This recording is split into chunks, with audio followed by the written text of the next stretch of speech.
नमस्कार मित्रांनो, आपल्या या यूट्यूब चॅनलमध्ये आपल्या सर्वांचं मी स्वागत करतोय. मित्रांनो, आपल्या सर्वांसाठी एक आनंदाची बातमी आहे आणि ती अशी की भारतीय डाक विभाग म्हणजेच इंडियन पोस्ट डिपार्टमेंट यांच्या मार्फत जवळजवळ 1000 पेक्षा जास्त जागांसाठी महाराष्ट्र सर्कलसाठी भरती काढण्यात आलेली आहे. तर या भरतीमध्ये कोणती पदे आहेत, त्यानंतर त्यासाठी पात्रता कोणती आहे, त्यानंतर सिलेबस, त्यानंतर पेपर पॅटर्न आणि यासाठी अर्ज कुठे करायचा, त्याचं शुल्क किती राहणार आहे, या सगळ्यांविषयी आपण या व्हिडिओमध्ये डिटेलमध्ये चर्चा करणार आहोत. तर चला बघूया. मित्रांनो, या व्हिडिओला सुरुवात करायच्या आधी मी तुम्हाला सांगू इच्छितो की या भरतीसाठी तुम्हा लोकांना जी अप्लिकेशन करायची आहे त्याची सुरुवात 5 ऑक्टोबर 2020 पासून सुरू होणार आहे आणि याची अर्ज करण्याची जी शेवटची तारीख राहणार आहे ती आहे 3 नोव्हेंबर 2020. त्यामुळे आपण घाई करायची आणि 5 तारखेनंतर लगेच आपण आपला अर्ज करून टाकायचा आहे. तर या भरतीमध्ये बघा कोणती पदे आहेत. तर सर्वप्रथम पहिलं पद आहे पोस्टमॅन, ज्याची पदे आहेत 1029. ही पदे पुढे मागे काही बदलूही शकतात ॲज पर नोटिफिकेशन. याचा जो 7व्या वेतन आयोगानुसार त्याचा जो पे बँड असतो तो राहणार आहे 21,700 ते 69,100. त्यानंतर या पदासाठी जी पात्रता लागत आहे ती बघा किती आहे, 12वी उत्तीर्ण. त्यानंतर संगणकाचं मूलभूत ज्ञान असावं उमेदवारास, म्हणजेच बेसिक नॉलेज ऑफ कम्प्युटर असलं पाहिजे. त्यानंतर या उमेदवारास म्हणजे जे आपण उमेदवार जे अर्ज करणार आहेत त्यांनी मराठी भाषेमधून वर्ग 10वी उत्तीर्ण झालेली असावी. त्यानंतर वयोमर्यादा काय राहणार आहे बघा. वयोमर्यादेची जे कट ऑफ डेट आहे ती आहे 3 नोव्हेंबर 2020. म्हणजे या 3 नोव्हेंबर 2020 रोजी उमेदवाराचं 18 वर्ष वय पूर्ण असावं आणि तो 27 वर्षापेक्षा जास्त नसावा. यामध्ये सूट जी आहे ती SC कॅटेगरीच्या उमेदवारांना आणि ST कॅटेगरीच्या उमेदवारांना ती आहे 5 वर्ष. म्हणजे 27 अधिक 5 म्हणजे 32 वर्षापर्यंतच्या उमेदवारांना या ST आणि ST कॅटेगरीच्या उमेदवारांना यासाठी अर्ज करता येईल. त्यानंतर ओबीसी कॅटेगरीसाठी उमेदवारांना जी सूट मिळत आहे त्यांच्या वयोमर्यादेमध्ये ती आहे 3 वर्षाची सूट. म्हणजे 30 वर्षापर्यंतच्या उमेदवारांना या भरतीसाठी अप्लाय करता येणार आहे. त्यानंतरचं पद आहे मेलगार्ड. याची 15 पदे आहेत आणि याचा पे लेवल जो आहे तो पोस्टमॅन सारखाच आहे. आणि पोस्टमन आणि मेलगार्ड यांची दोन्ही शैक्षणिक पात्रता वयोमर्यादा सर्व सारखंच आहे. यासाठी परीक्षा सुद्धा तुम्हाला एकच द्यावी लागणार आहे. तर बघा, शैक्षणिक पात्रता 12वी उत्तीर्ण, संगणकाचे मूलभूत ज्ञान, त्यानंतर वर्ग 10वी पर्यंत मराठी भाषा उत्तीर्ण झालेला असावा. त्यानंतर जी वयोमर्यादा आहे ती आहे 18 ते 27 वर्ष. यामध्ये सुद्धा जी SC आणि ST कॅटेगरीचे जे उमेदवार राहणार आहे त्यांना 5 वर्षाची सूट आणि OBC कॅटेगरीचे जे उमेदवार राहणार आहे त्यांना 3 वर्षाची सूट. त्यानंतरचं पद आहे मल्टीटास्किंग स्टाफ. या पदासाठी जी पदे आहेत ती बघा किती आहेत, 327 पदे आहे. याचा जो पे लेवल आहे तो 1 आहे 7व्या वेतन आयोगानुसार आणि याचा पे बँड आहे 18,000 ते 56,900. त्यानंतर शैक्षणिक पात्रता बघा. यामध्ये शैक्षणिक पात्रता आहे कमीत कमी 10वी उत्तीर्ण असावा. उमेदवारास संगणकाचं मूलभूत ज्ञान म्हणजे बेसिक नॉलेज असावं कम्प्युटरचं. त्यानंतर तो वर्ग 10वी पर्यंतचं जे शिक्षण आहे ते त्यामध्ये एक मराठी भाषा घेऊन तो उत्तीर्ण झालेला असावा. त्यानंतर जी वयोमर्यादा आहे ॲज सेम म्हणजे 3 नोव्हेंबर 2020 रोजी त्याचं वय, उमेदवाराचं वय 18 वर्ष पूर्ण असावं आणि 25 वर्षा त्याचं जे जास्तीत जास्त वय आहे ते 25 वर्ष असावं. त्यानंतर इथे SC ST चे कॅटेगरीचे जे उमेदवार आहे त्यांना 5 वर्ष सूट मिळणार आहे. म्हणजेच 30 वर्षापर्यंतचे उमेदवार इथे पात्र ठरू शकतात. त्यानंतर OBC कॅटेगरीचे जे उमेदवार आहेत त्यांना 3 वर्षाची सूट मिळणार आहे. म्हणजे 28 वर्षापर्यंतच्या OBC कॅन्डिडेट्सना येथे अप्लाय करता येईल. त्यानंतर इथे जी पदस्थापना मिळणार आहे, समजा ज्यांचं सिलेक्शन होईल त्यांना जी पदस्थापना मिळेल ती या नोटिफिकेशन मध्ये वेगवेगळ्या जिल्ह्यांमध्ये किती किती जागा खाली आहेत त्या सगळं रिक्त पदाचं वर्णन इथे दिलेलं आहे आणि त्यानुसार संपूर्ण महाराष्ट्रामध्ये कुठेही पदस्थापना मिळू शकते. त्यानंतर आपल्याला जो अर्ज करावयाचा आहे तो ऑनलाईन अर्ज भरावयाचा आहे. याची जी लिंक आहे मी नंतरच्या स्लाइडमध्ये दिलेलीच आहे. तर यासोबतचं जे भरावयाचं जे शुल्क आहे ते सुद्धा तुम्हाला ऑनलाईन स्वरूपात भरायचं आहे. तर याच्यामध्ये बघा फीस किती भरावी लागणार आहे आपल्याला. जनरल जे कॅन्डिडेट असतील, त्यानंतर ओबीसी इतर मागासवर्गीय उमेदवार, त्यानंतर ईडब्ल्यूएस म्हणजेच इकॉनॉमिकल विकर सेक्शन यामधील जे उमेदवार असेल, या कॅटेगरीज मधले जे उमेदवार आहे त्यांना 500 रुपये शुल्क भरावयाचं आहे. त्यानंतर एससी प्रवर्ग, एसटी प्रवर्ग, पीडब्ल्यूडी म्हणजेच फिजिकली जे हँडिकॅप आहे, वीक आहे त्यांना आणि महिला यांना 100 रुपये शुल्क भरावयाचं आहे. आता एक बघा, ज्या तुम्हा लोकांना दोन्ही पदासाठी म्हणजे पोस्टमन आणि मेल गार्ड हे एक पद आणि मल्टीटास्किंग स्टाफ या दोन्ही पदासाठी आपल्याला अर्ज करता येते. त्यासाठी तुम्हा लोकांना एकच अप्लिकेशन फॉर्म भरायचा, म्हणजे एकच अर्ज तुम्हाला भरायचा आणि त्या एक अर्जामध्येच तुम्हाला दोन्ही पदा नमूद करायची जर तुम्हाला दोन्ही पदांना अप्लाय करायचं असेल तर. पण फीज मात्र दोन्ही पदाची भरायची आहे. जसं जे अनरिझर्व्ड कॅटेगरी म्हणजे जनरल, ईडब्ल्यूएस आणि ओबीसी उमेदवार आहे त्यांना 1000 रुपये भरावयाचे आहे जर ते दोन्ही पदासाठी अप्लाय करतात आहे तर. 500 रुपये पोस्टमॅन मेलगार्ड या पदाचे आणि मल्टीटास्किंग स्टाफ या पदाचे 500 रुपये. त्यानंतर जे एससी आहे, एसटी, पीडब्ल्यूडी, त्यानंतर फिमेल आणि ट्रान्स वुमेन आहे, ठीक आहे, याच्यातले जे उमेदवार आहे त्यांना जर ते दोन्ही पदासाठी जर अप्लाय करत असतील तर त्यांना 200 रुपये इतकी फी भरावयाची आहे. तर बघा इथे निवड पद्धती कशी होणार आहे, यानंतर आपण पेपर पॅटर्न आणि सिलेबस बघणार आहोत. तर त्याआधी निवड पद्धती मी सांगू इच्छितो. यामध्ये टोटल 3 पेपर होणार आहे, पेपर 1, पेपर 2 आणि पेपर 3. आता जे अप्लिकंट्स आहे, जे शॉर्टलिस्टेड केल्या जाणार आहे, म्हणजे याच्यामध्ये पहिले चाळणी परीक्षा होईल. तर ती चाळणी परीक्षा म्हणजेच पेपर 1 त्याच्याबद्दल डिटेल आपण नंतर बघणारच आहोत. तर या पेपर 1 नुसार कॅन्डिडेट्स म्हणजे जितक्या लोकांची अप्लिकेशन आल्या त्यामधून काही कॅन्डिडेट्स शॉर्टलिस्ट होईल, त्यांची चाळणी केली जाईल आणि त्यांना पेपर 2 आणि पेपर 3 साठी बोलावण्यात येईल. आणि किती चाळणी किती होणार आहे पेपर 2 आणि पेपर 3 साठी बघा, तर जितक्या वॅकन्सी आहे त्याच्या 4 पट इतक्या कॅन्डिडेट्सचं चाळणी होणार आहे, म्हणजे त्यांना पेपर 2 आणि पेपर 3 साठी निवड करण्यात येणार आहे. मग या उमेदवारांमधून जे क्वालिफाय होतील, म्हणजे पेपर 1, पेपर 2 आणि पेपर 3 यामध्ये जे क्वालिफाय होतील, काही मिनिमम क्रायटेरिया दिला गेलेला आहे क्वालिफाय होण्याचा, तो आपण पुढे बघणार आहोत. तर या तिन्ही पेपरमध्ये पहिले तर पेपर 1 मधून सिलेक्ट होऊन पेपर 2 आणि पेपर 3 साठी आलेले आहेत आणि पेपर 2 आणि पेपर 3 मध्ये सुद्धा त्यांनी क्वालिफाईंग मार्क्स अटेम्प्ट केलेले आहे. तर अशा लोकांची मेरिट लिस्ट लावण्यात येणार आहे आणि हे जे मेरिट लिस्ट आहे ती मेरिट लिस्ट कोणत्या मार्क्सवर लावण्यात येणार आहे, तर पेपर 1 मध्ये तुम्ही जितके मार्क्स घेणार आहे त्याच्या आधारावर मेरिट लिस्ट लावण्यात येणार आहे. पेपर 2 आणि पेपर 3 याचा नेचर म्हणजे यामध्ये तुम्हाला फक्त क्वालिफाईंग मार्क्स जरी मिळाले तरी चालतील, पण तुमचं जे सिलेक्शन आहे ते पेपर 1च्या मार्कांच्या आधारावर होणार आहे. ही गोष्ट लक्षात असू द्या. चला पेपर पॅटर्न बघा. आता मी 1 बाय 1 एक पेपरचं डिस्क्रिप्शन घेतो आहे. तर पेपर 1 बघा, पेपर 1 कोणत्या नेचरची राहणार आहे, तर ही कॉम्पिटेटिव्ह नेचरची राहणार आहे, म्हणजे स्पर्धात्मक राहणार आहे आणि ऑनलाईन होणार आहे. कम्प्युटरवर तुमची ऑनलाईन ही टेस्ट होईल. ही मल्टिपल चॉईस क्वेश्चनची टेस्ट राहणार आहे, म्हणजे एक प्रश्न दिला राहील, त्याचे 4 ऑप्शन आणि त्या 4 ऑप्शन मधून तुम्हाला एक ऑप्शन निवडायचा. अशा पद्धतीने ती पेपर तुम्हाला द्यायचा आहे.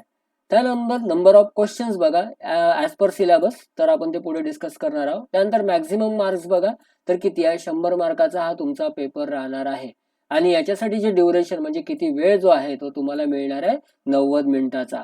त्यानंतर इथे जी लँग्वेज राहणार आहे, म्हणजे कोणत्या लँग्वेजमध्ये तुम्हाला प्रश्न दिले राहतील, तर English, Hindi and respective local language, म्हणजे तर एक तर मराठी आणि कोकणी या भाषेमध्ये ते तुम्हाला क्वेश्चन पेपर दिल्या जाईल. त्यानंतर इथे आन्सर लँग्वेज ऑफ आन्सरचं काही काम नाही, कारण आपल्याला जे प्रश्नाची उत्तरं जी द्यायची आहे ती मल्टिपल चॉईस आहे, म्हणजे टिकमार्कच करायची आहे. त्यामुळे इथे लँग्वेज ऑफ आन्सरचं आपल्याला इथे काम नाही आहे. त्यानंतर इथे तुम्हाला पुढच्या पेपरसाठी क्वालिफाय होण्यासाठी मिनिमम किती मार्क्स पाहिजे आहे, कमीत कमी किती मार्क्स पाहिजे आहे बघा, तर एससी आणि एसटी प्रवर्गासाठी पाहिजे आहे 33%, ओबीसी प्रवर्गासाठी तुम्हाला मिळाले पाहिजे 37%, युआर म्हणजे अनरिझर्व्ड जी जनरल कॅटेगरी आहे त्यांच्यासाठी जो क्वालिफाईंग मिनिमम क्वालिफाईंग मार्क्स आहे त्या 40%, ईडब्ल्यूएस साठी आहे 37%, पीडब्ल्यूडी साठी आहे म्हणजे जे डीफ आहे किंवा मग फिजिकली वीक आहे, डिसेबल्ड आहे त्यांच्यासाठी 33% म्हणजे 33%, इतके कमीत कमी हा क्वालिफाईंग जो मार्क्सचा जो क्रायटेरिया आहे हा आपल्याला इथे दिलेला आहे. त्यानंतर पेपर 2 कडे जाऊया बघा. पेपर 2 इथे जी टेस्ट होणार ती आहे लोकल लँग्वेज टेस्ट. म्हणजे तुमची जी लोकल भाषा आहे, जसं आहे मराठी आहे, त्यानंतर गोव्याकडून जी भाषा येणार आहे ती आहे कोकणी भाषा आहे. तर यामध्ये तुमची प्रोफिशियन्सी किती आहे, क्षमता किती आहे ती फाइंड आउट करण्यासाठी तुम्हाला इथे टेस्ट द्यायची आहे, लोकल लँग्वेज टेस्ट. तर ही कशी ही क्वालिफाईंग राहणार आहे, म्हणजे पुढे पात्र होण्यासाठी. त्यानंतर ही कशी राहणार आहे, कॉम्बिनेशन आहे दोघांचंही, म्हणजे कम्प्युटर बेस्ड एक मल्टिपल चॉईस क्वेश्चनची राहील, म्हणजे दोन्ही प्रकारची राहील. एक तर computer based multiple choice question answer, याच्यामध्ये तुम्हाला कम्प्युटरवर मल्टिपल चॉईस म्हणजे एक प्रश्न आणि त्याचे 4 ऑप्शन अशा पद्धतीचाही काही प्रश्न राहतील. आणि काही प्रश्न तुम्हाला पेन पेपरवर दिले जातील, त्याच्यावर लिहायचे आहे, जे डिस्क्रिप्टिव्ह पार्ट आहे, म्हणजे निबंधात्मक हा पार्ट राहील, वर्णनात्मक पार्ट राहील. त्यानंतर याच्यातले जे टाइप्स ऑफ क्वेश्चन बघा कसे आहे, as per prescribed syllabus given below. ठीक आहे, खाली तुम्हाला आपल्याला इथे सिलेबस दिले आहे, त्याच्यामध्ये मग आपण पुढे बोलणारच आहोत. तर मल्टिपल चॉईस क्वेश्चन आणि डिस्क्रिप्टिव्ह असं दोन्ही गोष्ट लक्षात ठेवा. त्यानंतर नंबर ऑफ क्वेश्चन सिलेबस मध्ये दिले आहे, ते आपण पुढे बोलणार आहोत. त्यानंतर मॅक्झिमम मार्क्स बघा इथे किती राहणार आहे, तर 60 मार्काचा हा पेपर राहणार आहे. आणि ड्युरेशन आहे याचा, म्हणजे कालावधी जो मिळणार आहे तो आपल्याला 45 मिनिटं म्हणजे 45 मिनिट्स. याच्यामध्ये 60 मार्काचा पेपर आपल्याला अटेम्प्ट करायचा आहे. त्यानंतर इथे लँग्वेज ऑफ क्वेश्चन पेपर बघा कोणती राहणार आहे, English to local language and vice versa. म्हणजे इंग्लिश मधून मराठी समजा किंवा कोकणी, किंवा मराठी किंवा कोकणी मधून इंग्लिश, अशा पद्धतीचं, म्हणजे English to Marathi, Marathi to English, अशा दोन्ही पद्धतीतून तुम्हाला हे लँग्वेज पेपर राहणार आहे. त्यानंतर language of answer paper as per question paper, म्हणजे जसं तुम्हाला क्वेश्चन पेपरमध्ये दिला आहे की इंग्लिश दिलाय तर त्याचा मराठी करा आणि मराठी दिलाय तर इंग्लिश करा, अशा पद्धतीनं क्वेश्चननुसार तुम्हाला दोन्ही भाषांचा वापर इथे करावयाचा आहे. त्यानंतर मिनिमम क्वालिफाईंग मार्क्स बघा, तो ॲज पर पेपर 1, म्हणजे पेपर 1 मध्ये जो क्रायटेरिया होता, SC ST साठी 33, OBC साठी 37%, UR साठी 40%, EWS साठी 37%, PWD साठी 33%, हाच क्रायटेरिया इथे पण लागू होणार आहे.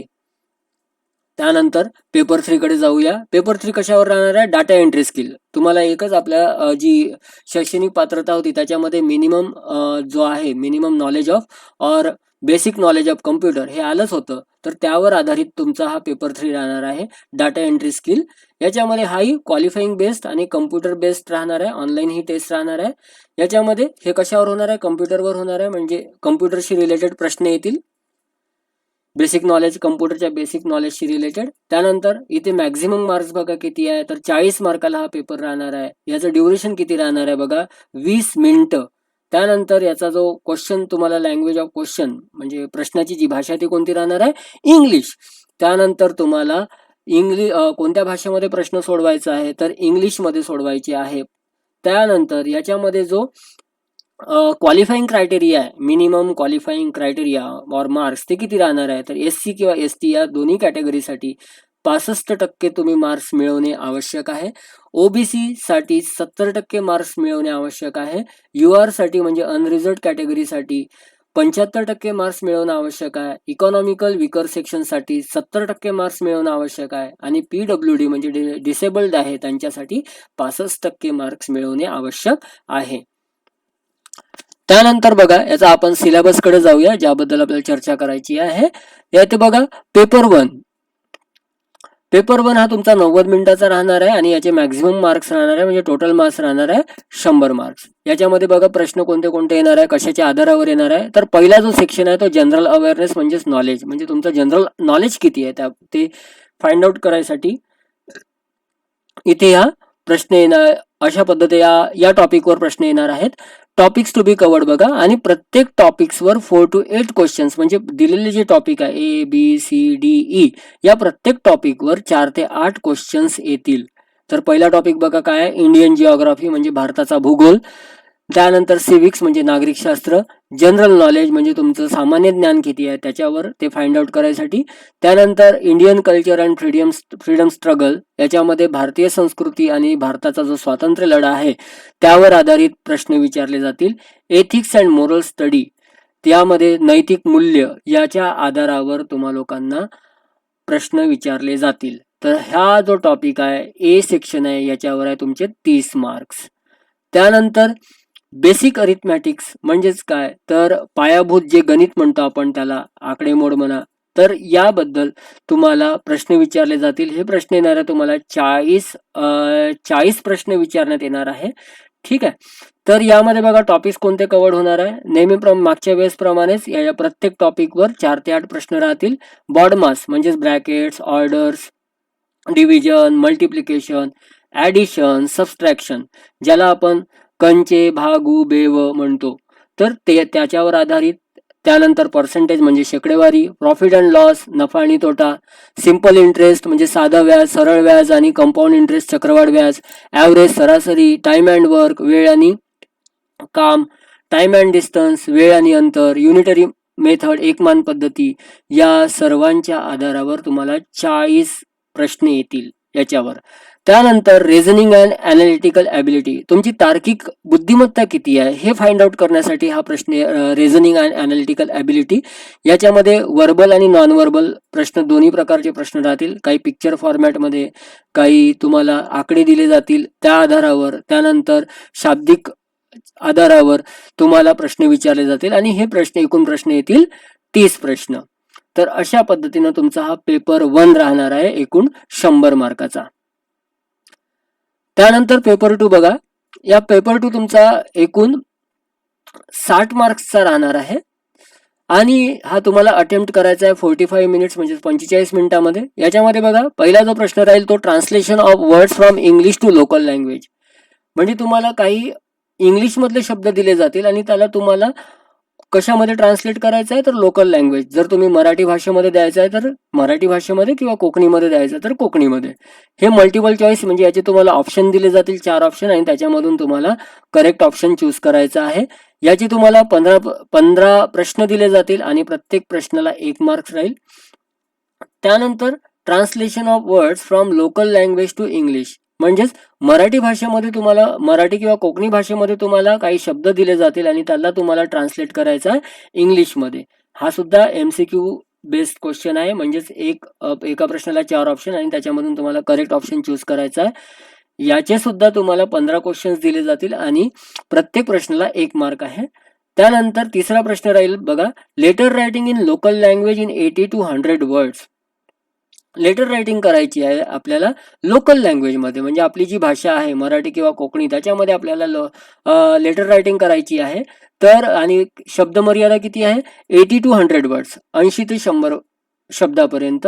And 1 question to be attempted out of 3 options, म्हणजेच 3 ऑप्शन तुम्हाला दिले जातील, 3 प्रश्न दिले जातील आणि त्याच्यामधून तुम्हाला 1 क्वेश्चन अटेम्प्ट करायचा आहे आणि या एका प्रश्नावर मार्क्स किती आहे 15 मार्क्स.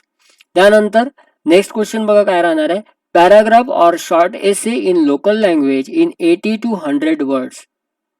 लोकल लँग्वेजमध्ये तुम्हाला एकतर पॅराग्राफ दिला जाईल छोटा, म्हणजे लिहायला येईल, एखादा विषय येईल आणि त्याच्यावर तुम्हाला पॅराग्राफ लिहा किंवा शॉर्ट एसे लिहा 80 ते 100 शब्दापर्यंत, अशा पद्धतीचा प्रश्न येईल. आणि इथे सुद्धा तुम्हाला 3 ऑप्शन दिले जातील आणि त्याच्यामधून तुम्हाला एक क्वेश्चन तुम्हाला अटेम्प्ट करायचा आहे, सोडवायचा आहे आणि याच्यावर सुद्धा तुम्हाला 15 मार्क्ससाठी हा प्रश्न राहणार आहे. त्यानंतर आपण वळूया पेपर 3 कडे. हा राहणार आहे टोटल 20 मिनिट्सचा, म्हणजे 20 मिनिटाचा कालावधी आणि मॅक्झिमम मार्क्स म्हणजे आउट ऑफ मार्क्स जे आहे ते 40, एकूण 40 मार्काचा हा पेपर आहे आणि 20 मिनिटामध्ये तुम्हाला अटेम्प्ट करायचा आहे. तर यामध्ये आपल्या कम्प्युटरच्या ज्या मूलभूत क्षमता आहे, बेसिक नॉलेज आहे ते फाइंड आउट केल्या जाणार आहे. तर skill test of data entry for 20 minutes on computer. ठीक आहे. तर कम्प्युटरवर तुम्हाला 20 मिनिटाची चाचणी द्यावी लागणार आहे. त्यामध्ये 2000 की डिप्रेशन्स इतक्या स्पीडीली तुम्हाला अटेम्प्ट करायचा आहे, म्हणजे 2000 की डिप्रेशन्स आला पाहिजे इतका एखादा पॅराग्राफ दिला जाईल आणि तो पॅराग्राफ तुम्हाला टाईप करायचा आहे.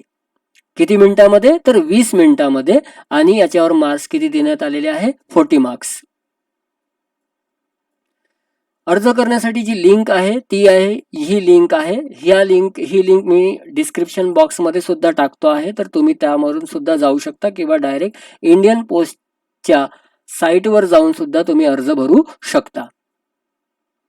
मित्रांनो, काही महत्त्वाच्या गोष्टी लक्षात घ्या. याआधी मी बोललेलो आहे की पोस्टमन, मेल गार्ड आणि मल्टीटास्किंग स्टाफ या दोन्ही पदासाठी तुम्ही एकच अर्ज करावयाचा आहे. 2 अर्ज केले तर अर्ज बाद करण्यात येणार आहे, जर त्यांना लक्षात आलं की 2 वेगवेगळे फॉर्म भरले आहे म्हणून. त्यामुळे अशी चुकी करू नका.